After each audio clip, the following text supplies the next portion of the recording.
Hello, I'm Professor Afshar at Glendale Community College. This is Physics 101, Lecture 41. In this lecture, we'll discuss angular kinetic energy. This topic is covered in Chapter 10, our textbook by Surway and Jouet. We have learned that an object in motion possesses kinetic energy. Over the last few lectures, we've been talking about the rotational or angular motion of objects.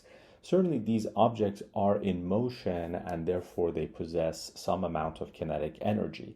We would like to be able to calculate the kinetic energy of objects that are rotating. We've learned about several different types of motion. We've learned about pure rotational motion, for example, as a wheel spins around its center. We've also talked about pure translational motion. This was really the first type of motion that we discussed in this class. And then we've also talked about rolling motion, which is a combination of rotational and translational motion. In each of these cases, in theory, we can calculate the kinetic energy of the system by simply figuring out the kinetic energy of individual points on the object and then adding those together. For example, if we have a wheel, in principle, we could calculate the kinetic energy of every atom of the wheel by figuring out its speed and its mass, and then using the formula 1/2 mv squared. Once we've figured out the kinetic energy of each individual atom, then we could add all of those kinetic energies together to find the total kinetic energy of the wheel. Unfortunately, this is not a very practical procedure because there are just so many different atoms, and if there is rotation involved, then every atom is going to have a different velocity and possibly a different speed. However, it turns out some of the ideas that we have learned over the past couple of lectures, like the moment of inertia and angular velocity, could facilitate this calculation. For example, for an object that is executing pure rotational motion, we could say that the kinetic energy is the sum of the individual kinetic energies. So m sub n is the mass of the nth atom, v sub n is the speed of the nth atom, and 1/2 mv squared is simply the kinetic energy of the nth atom. In principle, if we could do this for the first atom and the second atom and the third atom and all the atoms and add it together, we get the kinetic energy of the system. But we have learned that there's a connection between these velocity vectors shown here and the angular velocity of the wheel as a whole. What we have learned is that velocity is equal to r omega. That's the relationship between linear velocity and angular velocity. So we can express v sub n as r sub n times omega, and of course it's v sub n squared, so we'll express that as rn squared omega squared. Notice that omega is the angular velocity of the whole wheel, and r sub n is the distance of the nth atom from the axis of rotation, from the center of the wheel in this case. If you look at this formula now, you hopefully will recognize the moment of inertia in this formula. If you recall, a few lectures ago, we defined the moment of inertia of an object as mr squared, more precisely the sum of mr squared for all the particles of a system. So you can bring this 1/2 out of the summation, you can bring the omega squared out of the summation. Those are essentially constants. And then when you sum over every single atom of the object, you simply get the moment of inertia of the objects. So a much easier way of calculating the kinetic energy of this wheel as it spins around its center is to simply calculate its moment of inertia, or perhaps look it up in a table. And then knowing its angular speed, you can use this formula to find the kinetic energy. For an object that is executing pure translational motion or pure linear motion, we can, again, in principle, say that the kinetic energy is the sum of the kinetic energies of individual atoms. Of course, in this case, in the case of a translation, every atom has exactly the same velocity. This is our definition of pure translation or pure linear motion. Every atom of the object or every point on the object has exactly the same velocity vector. So we can say that the velocity of the first atom is the same as the second atom, as the third atom. In particular, we can say that all of those atoms have the same velocity as the center of mass of the object. Whatever the center of mass of the object is doing, every other atom is doing exactly the same thing. So we can replace V sub n with V sub cm. This is the velocity of the center of mass. Now 1/2 is a constant, we can bring it out of the summation. V of the center of mass is a constant, we can bring that out of the summation. And what we're left with is the sum of m sub n. In other words, the sum of the individual atomic masses. When we add the masses of all the atoms together, we simply get the mass of the wheel, or the entire object, which we're denoting using capital M here. So for pure translational motion, we basically get a very familiar formula, 1/2 mv squared, but this m is the mass of the total system, and this v is the speed of the center of mass of the object. Now you might be wondering, well, what happens if an object is executing both rotations and translations? For example, the rolling bicycle wheel is doing both types of motion at the same time. In that case, we simply add the two types of kinetic energy together. So we have 1/2 I omega squared, which arises from the rotational motion of the object. And then we have 1/2 mv cm squared, which arises from the translational motion. If we add those two kinetic energies together, we get the total kinetic energy of an object that is rolling, that is executing both rotation and translation. So what we have in effect stated on the previous slide is that there are two types of kinetic energy associated with the two types of motion. More generally, the kinetic energy of an object can be decomposed or separated into two elements or two components. One is linear kinetic energy, which is calculated as 1/2 mv squared. That's essentially the same formula you're familiar with. Just remember that m is the total mass of the extended object that you're talking about, and v is the speed of the center of mass of the object. And then there's also angular kinetic energy. This is something that's new for us, and this one is calculated by a somewhat similar formula, 1/2 I omega squared. So instead of mass, we now have moment of inertia, and instead of v, we now have omega. Of course, these two equations are quite analogous. Remember that in linear motion, mass is resistance to linear acceleration, whereas I is resistance to angular acceleration. And of course, v is the rate of change in linear position, and omega is the rate of change in angular position. So the two formulas are not that different.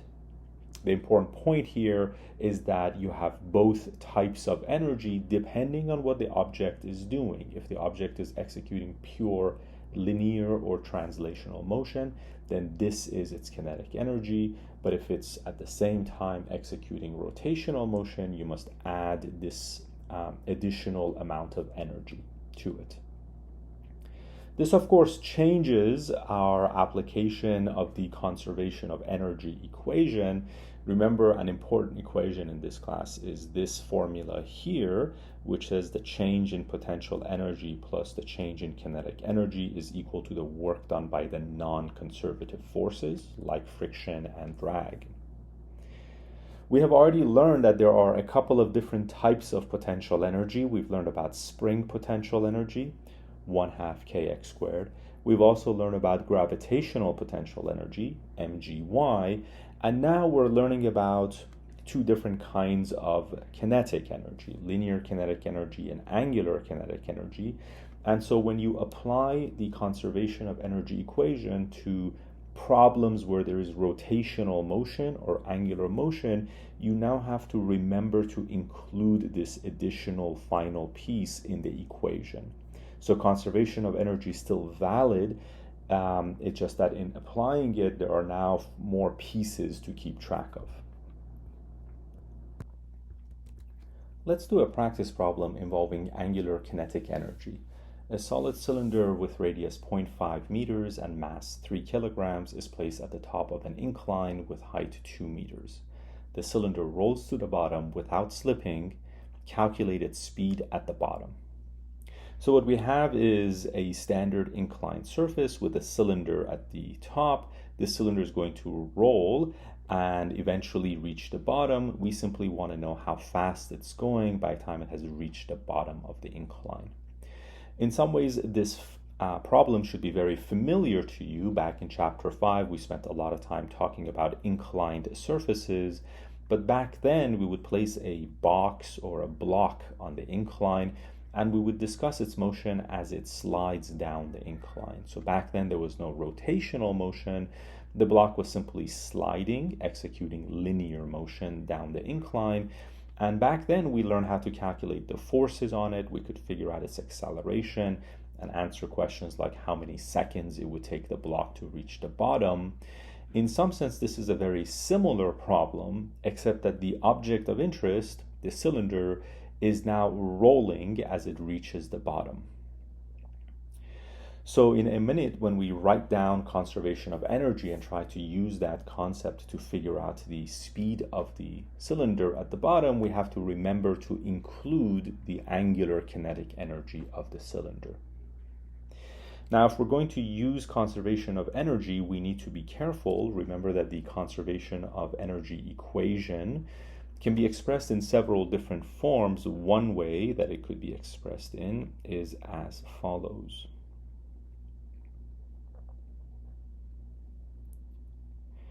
WNC is the work that's done by non-conservative forces, for example, friction.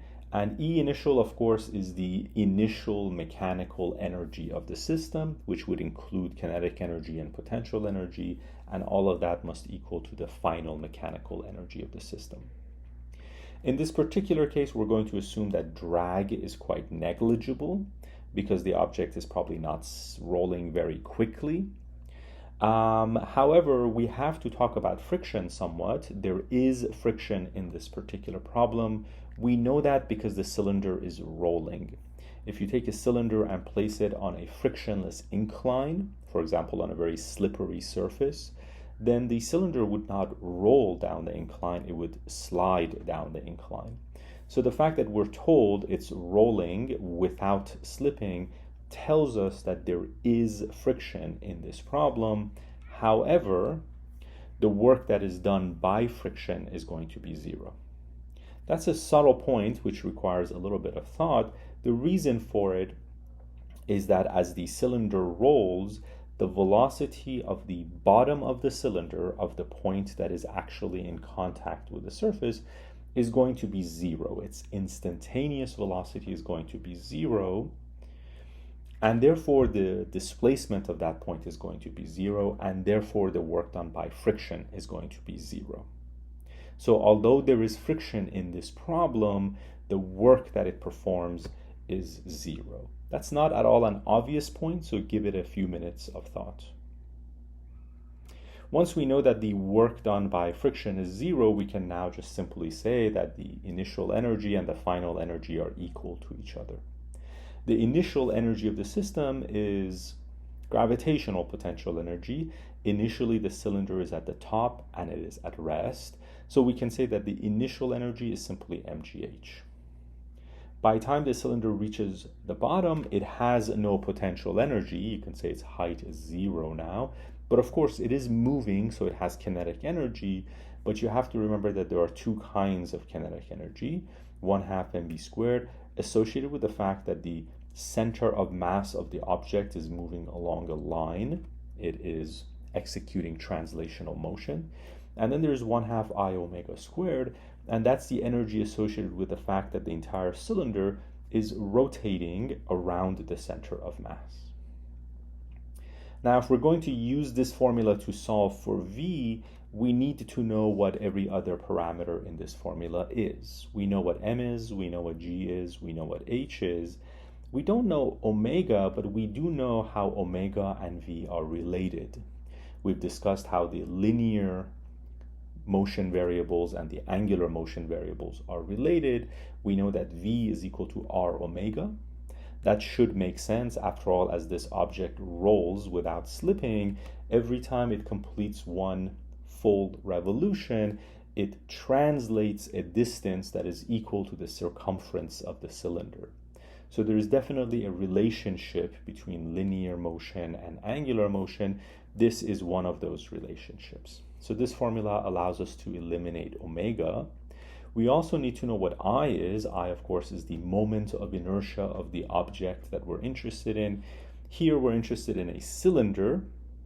And at this point, you can turn to your book. There's a table there that lists the moments of inertia for various objects, and you'll find that for a cylinder, it is 1/2 mr squared. So you can plug in the mass, plug in the radius, and find the moment of inertia of this cylinder. Continuing our practice problem, we're now ready to solve for the speed. So we want to start with conservation of energy. So initial energy is equal to final energy. I'm now ready to essentially plug in for inertia. We figured out that for a cylinder, inertia is 1/2 mr squared. If you want, you can also plug in the numerical value at this point.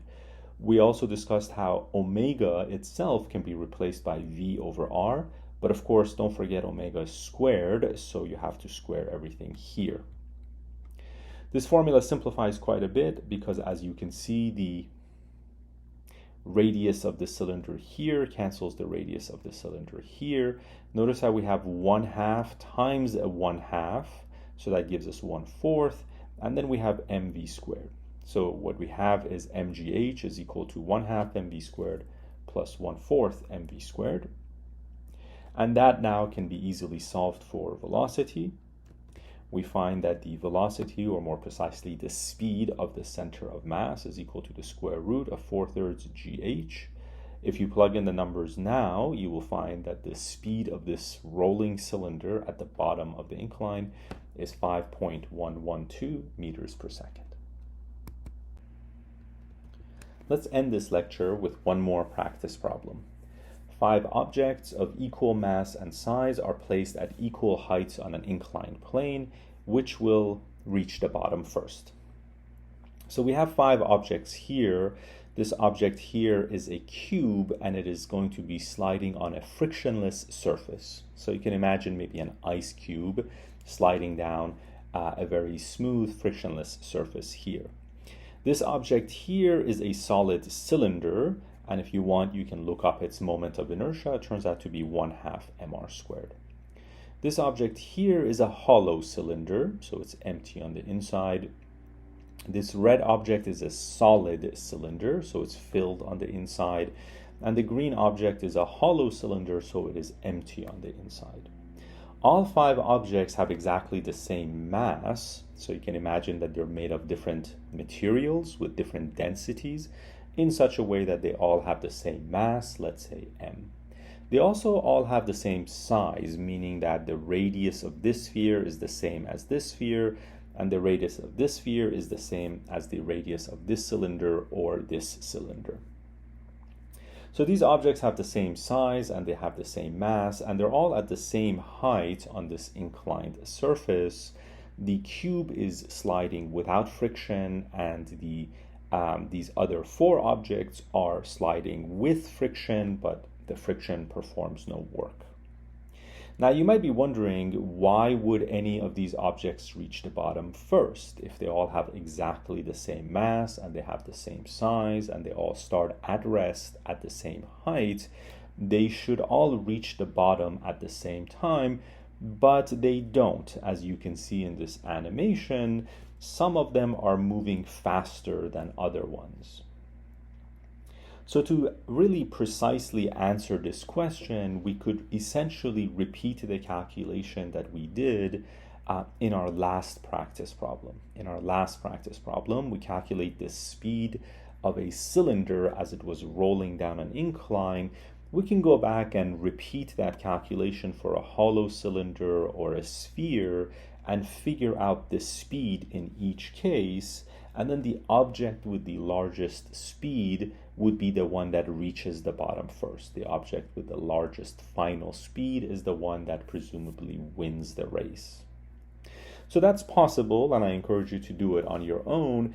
However, for this problem, I want to take a more conceptual approach. I want to conceptually understand why it is that some of these objects roll to the bottom faster. The answer turns out to be in the moments of inertia. Remember, as an object is moving down an incline, it's starting with a large amount of potential energy at the top, gravitational potential energy, and it's converting that energy to kinetic energy as it comes down the incline. So by the time the 5 objects reach the bottom of the incline, they have lost all of their potential energy. It's all been converted or transformed into kinetic energy. Now, the thing that helps you win the race is linear velocity, so linear kinetic energy. Now, the objects really don't have much of a choice. If they are rolling, then some of the potential energy must get converted to angular kinetic energy. So as these objects reach the bottom, the real question is which object has converted the most of its energy into linear kinetic energy. A higher linear kinetic energy means a higher speed, linear speed, and it's linear speed that helps you win the race. So if you look at these 5 objects, you'll see that, well, the cube is not rolling at all. So 100% of its potential energy gets converted to linear kinetic energy. And that's why the cube wins the race, because essentially it puts all of its initial energy into linear motion. What about the other 4? They're all rolling, but of course they have different moments of inertia. The hollow sphere has a moment of 2/3 mr squared. You can see they're all mr squared, but there are different coefficients in front. So we have 2/3, which is approximately 0.667. We have 2/5, which is 0.4. We have 1, and then we have 0.5. Since the objects have different moments of inertia, they will have different amounts of angular kinetic energy. The object with the largest moment of inertia will have the largest amount of angular kinetic energy, and therefore it will have the least amount of linear kinetic energy, and that should be the one that reaches the bottom last. So if you look at the remaining 4 objects, you can see that the hollow cylinder has the largest moment of inertia. A large fraction of its initial energy will therefore be converted to rotational or angular kinetic energy. Therefore, it will have very little linear speed, and so the hollow cylinder should be the last one to reach the bottom. And you can rank the rest of the objects in order. You will see that the cube reaches the bottom first, then the solid cylinder, then the solid sphere, and then the solid cylinder. Next, the hollow sphere, and the hollow cylinder will be the last to reach the bottom. And that's the end of this lecture. Thank you for your attention.